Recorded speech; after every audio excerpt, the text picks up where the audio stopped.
Pakinggan po natin si Aling Mirna, isang housewife at masugid na kliyente ng Ficobank. Noon, kung kani-kanino ako nagsasangla ng mga alahas ko. Ngayon, sa Ficobank na dahil sa kanilang jewelry loan.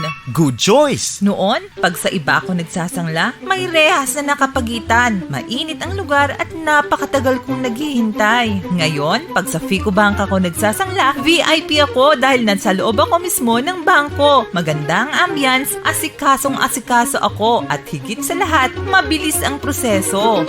Yan ang better choice! Noon, pag sa iba ako nagsangla, napakataas ng interes na binabayaran ko. May service fee at kung ano-ano pang mga charges. Maliban dito, napakababa pa ng appraisal.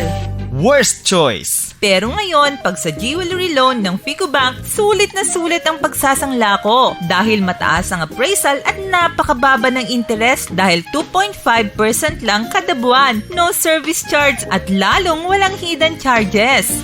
Best choice! Kaya, basta jewelry loan ang pag-uusapan, jewelry loan ng Ficobank ang the best dyan. Sa Ficobank, walang dudang espesyal tayo.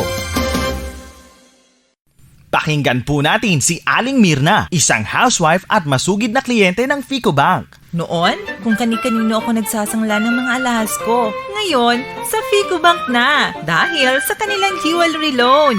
Good choice! Noon, pag sa iba ako nagsasangla, may rehas na nakapagitan. Mainit ang lugar at napakatagal kong naghihintay. Ngayon, pag sa Ficobank ako nagsasangla, VIP ako dahil nasa loob ako mismo ng bangko. Magandang ambience,